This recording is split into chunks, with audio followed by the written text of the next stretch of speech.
Test pour la liberté d'expression jeudi en Italie, un tribunal de Rome doit se prononcer sur la plainte pour diffamation de la première ministre d'extrême droite Giorgia Meloni contre le journaliste Roberto Saviano, accusé de l'avoir injurié en 2020 en raison de ses positions anti-migrants.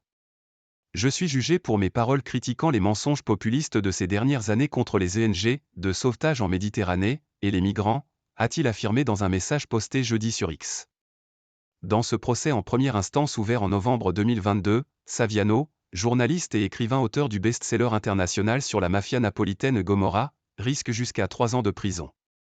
Le fait que ce procès ait été initié par Meloni, la première ministre italienne, fait figure de dangereux avertissement pour les écrivains et journalistes, suggérant que leurs paroles pourraient conduire à de longues batailles judiciaires et à un possible emprisonnement, s'est inquiété jeudi sur X l'association d'écrivains PEN International, qui défend la liberté d'expression. La sentence nous permettra certainement d'en savoir plus sur l'état de santé de la démocratie italienne, a affirmé de son côté l'avocat de Antonio Nobile mercredi à l'AFP. En outre, nous n'avons pas été rassurés par les polémiques des dernières semaines, avec l'attaque de Madame Meloni, note de la rédaction, contre une juge sicilienne, a-t-il ajouté. La première ministre s'est dite début octobre stupéfaite par la décision de cette juge ayant considéré le dernier décret anti-immigration de son gouvernement comme contraire à la Constitution et au droit européen. Une attaque qui a suscité les critiques de l'opposition et des syndicats de magistrats. L'affaire jugée jeudi remonte à décembre 2020 lorsqu'il avait été demandé à M. Saviano, invité d'une émission politique, un commentaire sur la mort dans un naufrage d'un bébé de 6 mois venant de Guinée. C'est une infamie. Ce nourrisson, Joseph, qui était l'un des 111 migrants secourus par le navire humanitaire Open Arms, était décédé avant d'avoir pu recevoir des soins médicaux. Dans une vidéo tournée par des sauveteurs et montrée à M. Saviano lors de l'émission, on peut entendre la mère du bébé pleurer. L'écrivain, visiblement bouleversé, avait alors pointé du doigt Madame Meloni et Matteo Salvini, le chef de la Ligue anti-immigration aujourd'hui vice-premier ministre. Je veux juste dire à Meloni et à Salvini, vous êtes des salauds.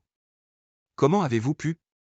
Madame Meloni avait déclaré en 2019 que les navires d'ONG humanitaires qui secourent les migrants devraient être coulés, alors que les migrants sauvés par les ONG ne représentent que 5% du total arrivant en Italie. Monsieur Salvini, en tant que ministre de l'Intérieur la même année, avait bloqué l'arrivée de ces navires en Italie. Ce dernier est partie civile au procès. En novembre 2022, Monsieur Saviano avait expliqué avoir utilisé le terme salaud pour souligner les dommages causés par les mensonges de Madame Meloni et Monsieur Salvini sur les ONG. Comment avez-vous pu être aussi irréfléchi pour isoler, salir, transformer les navires humanitaires en bateaux pirates, s'était-il indigné. Laisser les gens se noyer n'est pas une opinion politique.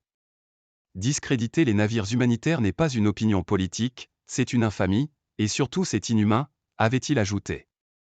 PEN International avait exhorté en vain dans une lettre ouverte Madame Meloni, devenue première ministre, à retirer sa plainte, déposée lorsque la chef du parti post-fasciste Fratelli d'Italia était encore dans l'opposition. L'écrivain, sous protection policière depuis la publication de Gomorra en raison des menaces de la mafia, avait estimé l'an dernier que les poursuites engagées contre lui visaient à en intimider un pour en intimider 100.